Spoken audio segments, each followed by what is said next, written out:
You ever wake up to find a full-grown grizzly bear tearing through your chicken coop like it's a buffet? Yeah, me neither. Until last Tuesday. Name's Preston Whitlow. I'm a retired firefighter, now living the quiet life on a modest ranch just outside of town. Nothing fancy, just me, my dog Duke, a few goats, some chickens, and peace. Well, peace until the Pine Hills Homeowners Association decided my ranch ruined the aesthetic harmony of the neighborhood. Their words, and the woman leading that charge. Bernice HOA president, 50-something, with the personality of a wasp in a soda can. Short blonde bob, pearl earrings, and sunglasses big enough to qualify as satellite dishes. She's the kind who files noise complaints if your rooster crows before sunrise. I wish I was joking. She hated me from day one. "You know, Preston," she said one morning, arms crossed at the property line, "your fencing is non-standard, your barn is an eyesore and livestock. This isn't a zoo. It's a ranch, Bernice. I'm zoned for it. You're wasting your breath." That didn't go over well. The HOA started slow fines for unauthorized paint colors on my barn, its barn red. Citations for excessive animal noise, even claimed my goat, Tinker, was a public safety hazard. I kept every notice. I knew what they were doing, pushing me to sell. They didn't like that I wasn't budging. Then came the bear. Tuesday morning, Duke was barking his head off. At first, I thought he was just chasing off a raccoon, but when I looked out the window, my heart stopped. There it was. A full-grown grizzly stomping through my yard like it owned the place. Chickens scattered in every direction. Tinker was halfway up a tree. I grabbed my rifle not to shoot it, just in case I needed to fire a warning shot, and called wildlife control. It took them 4 hours to tranquilize and remove it. The officer said, "It's weird. There's no record of any grizzlies in this area, not for hundreds of miles." That's when I started digging. I checked my security cams. I've got a few tucked away near the barn and fence line. One of them caught something strange around 3 in the morning. 2 figures in dark hoodies pulled up in a pickup. They backed up to my property line, opened a steel crate, and took off. No plates on the truck. But the camera caught one thing: the passenger stepping out to open the gate had a limp. Guess who sprained her ankle last week at the community garden? Bernice, limping like a busted shopping cart and bragging about it at the last HOA meeting. That night, I called a buddy of mine, Tobias, a wildlife officer I served with back in the day. I sent him the footage, told him what happened. "Preston," he said after watching it, "that's a captive-bred grizzly. Someone bought it, and it didn't escape. It was released." That's when it hit me. They weren't just trying to fine me into submission. They were trying to scare me off my land, but they made one mistake. They thought I was just some old man with goats and a barn. They forgot I still know how to fight fires, and now I was about to light one under the entire HOA. I drove straight to Tobias's office the next morning, the footage on a flash drive burning a hole in my pocket. His office sat in a squat concrete building run by the Department of Fish and Wildlife, tucked behind a row of pine trees that looked like they'd been planted just to hide how ugly the place was. Tobias met me at the door, already wearing that look he got when something didn't add up. Tall, broad-shouldered, with a beard that made him look more mountain than man, he waved me inside without saying a word. I handed him the drive. He slid it into his laptop. The video popped up. We watched in silence: hooded figures, the crate, the gate swinging open. Tobias squinted and replayed the few seconds where the passenger exited the truck, limping across the gravel. "That's deliberate," he muttered. "They knew where your cameras were, stayed just out of frame except for this angle." I leaned over his shoulder. "You can match the bear." "Already did," he said, clicking open a second window.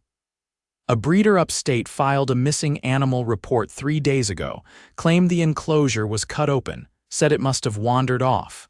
"Did it?" The tracker embedded in its shoulder stopped pinging that same day. But get this, the tracker reactivated for about 7 seconds yesterday morning. Guess where? I didn't need to guess. Half a mile from your fence line, then dead again. They cut it out, exactly. And that's not something your average idiot can do without tranquilizers and surgical tools. We looked at each other. Someone paid for that bear, I said, and they wanted it on my land. Tobias nodded and reached for his phone. This just went federal. By afternoon, 2 agents from the U.S. Fish and Wildlife Service showed up at my place. One of them, Agent Renee Morales, was all business, dark blazer, sharp eyes, voice like she'd been trained never to raise it above a calm command. The other, Agent Dorsey, was the quieter type, tall, thin, constantly scribbling in a leather notebook. They didn't waste time. Morales stood by the edge of my chicken run, watching the scattered feathers still clinging to the wire. Your camera's caught enough to establish intent, she said, but we'll need more to connect it to specific individuals. They left no plates, I said, but the limp. I know someone in the HOA who matches the gate, she raised an eyebrow. That's not enough, but combined with motive, pattern of harassment, and any financials we can trace maybe. Dorsey looked up from his notes. You mentioned forms of pressure before this. I handed him a folder, every fine, every photo, each notice they'd slapped on my door since winter. He flipped through them, occasionally stopping to underline a sentence. Morales stepped closer. We'll pull every communication between the HOA and its board, if they authorized this or even discussed it. They're done. She nodded once. It took all of 2 days. The agents returned that Friday, knocking just after sunrise. Morales looked like she hadn't slept. We subpoenaed the HOA's internal emails and bank records. I waited. They made a payment $20,000 to a shell company registered in Nevada. Let me guess, I said. The breeder? No, a middleman, but the transfer lines up with the bear's disappearance. And the shell company's listed agent? Gerald Penlow, Bernice's husband. Here's the best part, Morales added. One of the board members turned whistleblower, said Bernice pitched the plan as a last resort to remove a non-compliant resident. She framed it like it'd just scare you. Said it'd make him think twice about keeping livestock. I stared at the porch railing, jaw clenched. They thought a bear was a scare tactic. Not just that, Dorsey said quietly. The whistleblower said she bragged that if the bear caused enough property damage, you'd be forced to sell. I looked at them both. You have enough to arrest, Morales didn't hesitate. We're coordinating with the Sheriff and Wildlife Crimes Division. By tonight, the entire HOA board will be in custody. I nodded once. Good. That evening was something else. I sat on my porch with Duke curled under my boots, sipping coffee when the flashing lights began. 5 cruisers and 2 unmarked SUVs pulled up outside Bernice's house. Officers fanned out.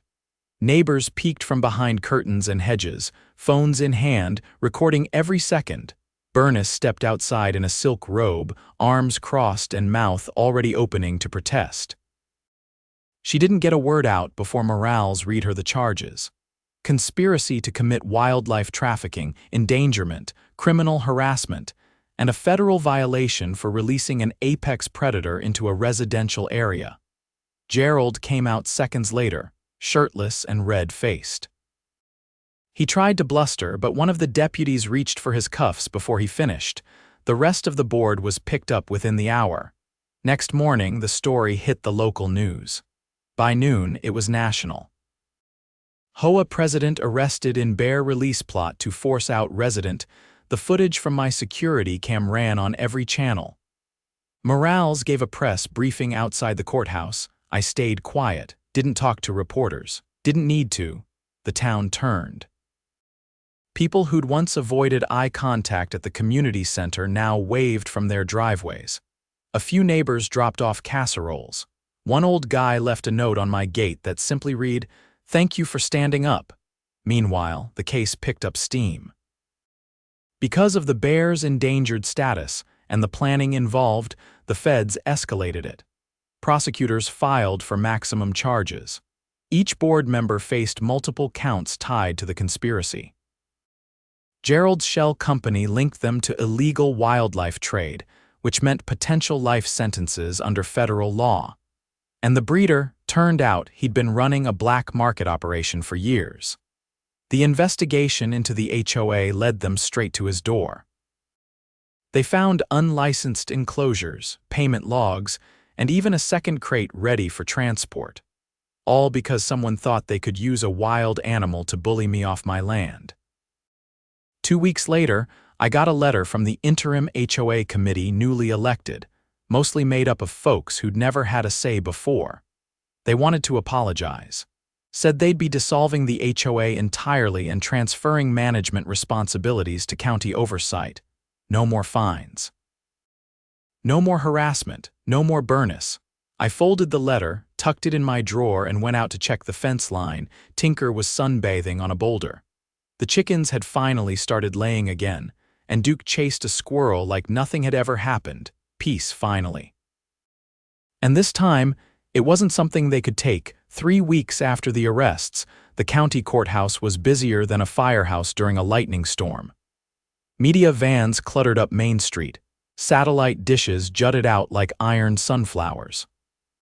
Reporters buzzed around the courthouse steps, all chasing the same story: how a neighborhood HOA had orchestrated the release of a grizzly bear to drive a man off his legally zoned ranch. I didn't go to the hearings at first. I figured the law had enough to chew on without me breathing down its neck. But when I got a subpoena to testify, I knew it was time to walk back into the fire. The courthouse smelled like old paper, floor wax, and something metallic that never quite left your nose. I took a seat outside courtroom 6, watching as Gerald Penlow's attorney paced like a man trying to talk himself out of a grave. My name was called just before noon. The courtroom was packed. Journalists filled the back rows. A few familiar faces from the neighborhood sat stiffly in the audience, unsure if they were watching a crime drama or the final act of a bad dream. Bernice sat beside Gerald at the defendant's table, her hair flatter than usual, and her pearls replaced by a cheap-looking blouse with a frayed collar. Even from the witness box, I could see her lip twitch every time I looked her way. The prosecutor, a federal attorney named Carter Langley, had the kind of voice that belonged in a war movie, calm, measured, but with an edge you didn't ignore. Mr. Whitlow, can you describe what happened the morning of the incident? I kept it clinical. Dates, times, the bear, the damage. I left out emotion. It didn't belong here, Langley nodded. And what led you to believe this wasn't a random encounter? I told him about the footage, the pickup truck, the limp. I described the angle, the timing, and how it all lined up with Bernice's injury, a fact already backed by medical records Langley had subpoenaed. Did you ever receive direct threats? No, I said, but the fines were escalating, the pressure was deliberate. They didn't want me to leave, they wanted to break me into selling. Langley turned to the judge. Your Honor, the witness has provided corroborating evidence of premeditated harassment, and his testimony aligns with the digital records we entered earlier. The defense attorney stood up, his hair slicked back like a used car salesman who knew the transmission was broken but hoped you wouldn't notice. Mr. Whitlow, he said, isn't it true that you've had disagreements with the HOA since moving onto the property? I've had disagreements with people who think zoning laws don't apply to them. That's not the same thing. You believe the HOA was trying to remove you. Is it possible you're interpreting their actions through a personal lens? If that bear had torn through your chicken coop at 4 in the morning, you'd be seeing things pretty clearly too. There was a pause. Even the court clerk stopped typing for a second. The judge leaned forward slightly. Let's focus on the facts, counselor. The defense lawyer backed off, muttering something under his breath. After I stepped down, Langley called Agent Morales next. She laid it all out. Financial transfers, encrypted messages between board members, a recovered voice memo from one of Gerald's burner phones. He'd left it running by accident while discussing clearing the ranch problem by any means necessary. The memo ended with him laughing. It wasn't just negligence anymore. It was conspiracy. Then came the real bombshell. Langley introduced a new piece of evidence.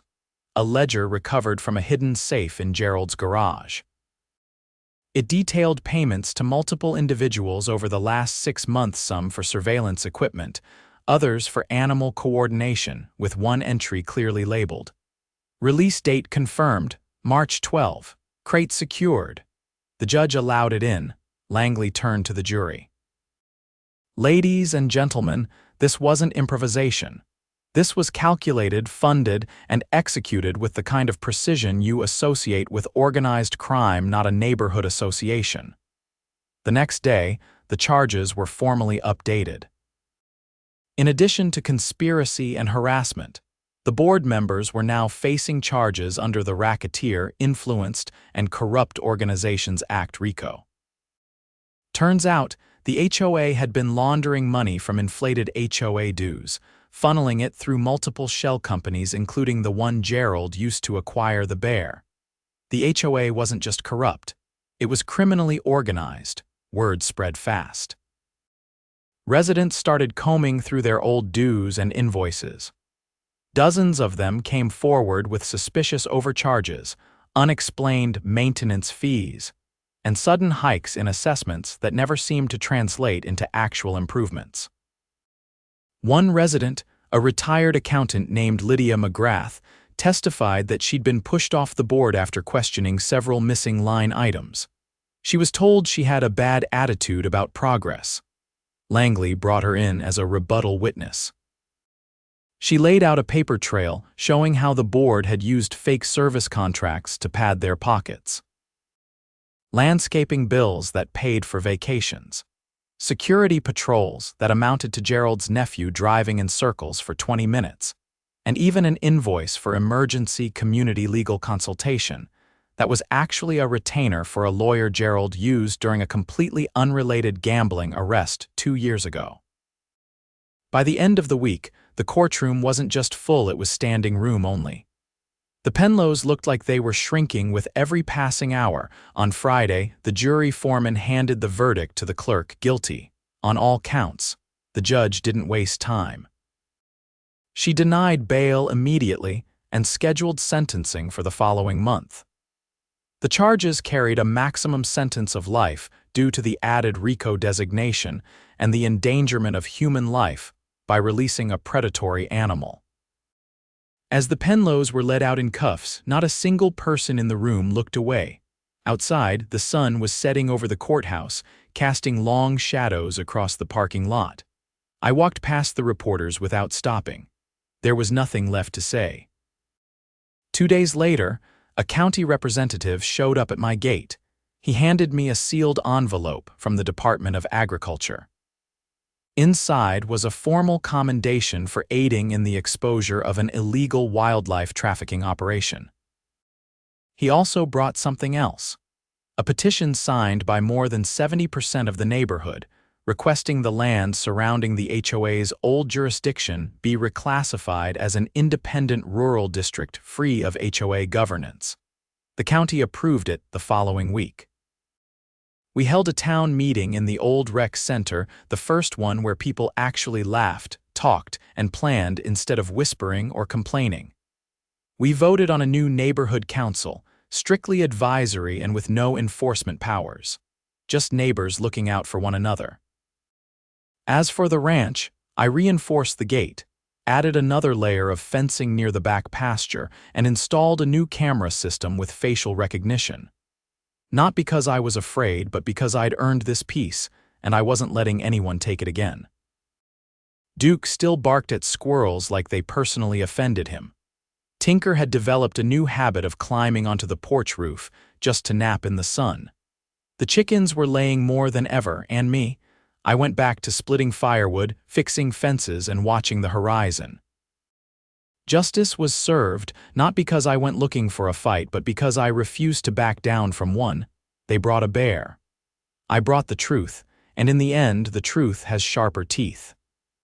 3 weeks after the verdict, I was stacking hay bales in the loft when Duke let out a low growl from the doorway. Not the bark he used on squirrels or the high-pitched yip he saved for the mailman.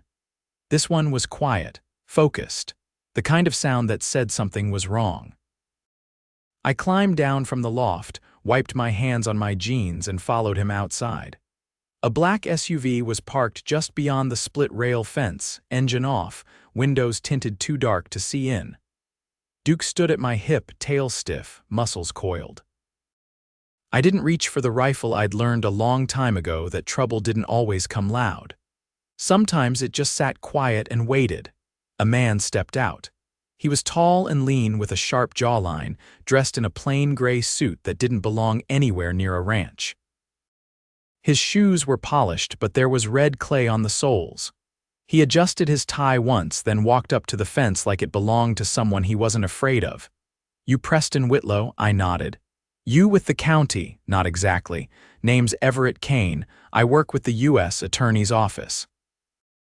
Organized Crime Division."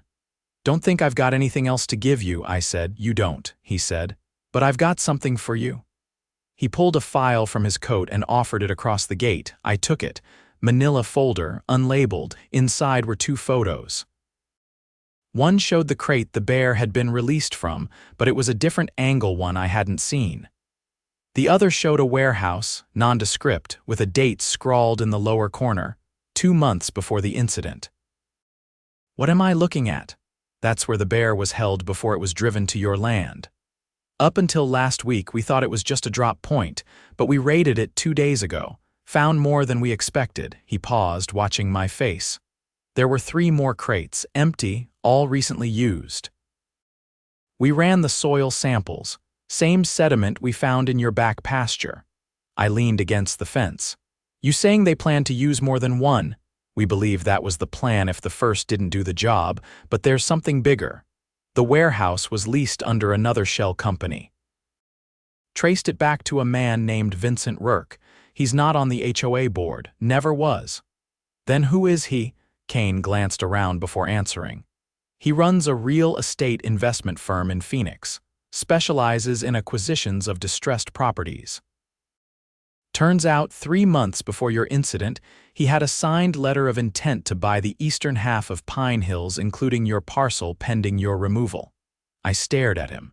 So the HOA wasn't just trying to force me out for personal spite. They were working with Rourke. Quiet deal. He promised the board a cut of the sale price if they could clear the problem property before the end of the quarter. Gerald and Bernice were supposed to get a signing bonus. The others were promised positions in a new development committee. And the bear, insurance. If the pressure didn't work, they'd escalate. The bear was a test run. The other crates were plan B and C. You were supposed to leave or something was supposed to happen to make you uninsurable. He paused again. They weren't planning to kill you. But they were willing to risk it. I folded the photos and handed the file back. "So what's happening now?" "We've expanded the case. Rourke's been indicted. The HOA members just got hit with additional charges for racketeering with intent to defraud under federal development manipulation laws." "That's a new one, but it sticks. And the rest of the neighborhood, your petition to dissolve the HOA district officially passed. The county's already reassigned zoning enforcement. The land's no longer under any private governance. And as of this morning, your property's been declared a protected agricultural holding." I let out a breath I didn't realize I'd been holding. Kane reached into his pocket again and held out a different envelope. This one was smaller. "What's this?" "Settlement offer. Civil restitution. The U.S. Attorney's Office filed a suit on your behalf. Rourke's firm is liquidating assets. You're entitled to a portion as a victim of corporate harassment and attempted property manipulation." I opened it. My eyes scanned the number. It was high, higher than I expected. Enough to replace every damaged coop, rewire the barn, and maybe even rebuild the old hay shed I'd been ignoring for years. "You don't have to accept," Kane said, "but it's there if you want it." I folded the envelope and slid it into my back pocket. "Appreciate it." He started back toward the car. Before he climbed in, he turned. "You know, in all the years I've done this, I've seen a lot of people fold when the pressure hits. You didn't. Didn't have the luxury," I said. He nodded once and drove off. That night, I stood under the porch light, watching the wind stir the treetops, the stars just starting to show themselves between the clouds. The barn was quiet. Duke lay beside me, asleep for once with his paws twitching like he was chasing something in his dreams. At sunrise, I hitched the trailer and drove into town, bought fresh lumber, new fencing, and a load of feed that'd last through winter. The hardware store owner gave me a discount without saying why. He just rang it up and said, "Glad you're still here." On the way back, I passed the old HOA office, empty now. The shutters were closed and the building had been listed for sale. Someone had spray painted over the sign. I didn't stop. 2 weeks later, sentencing was held.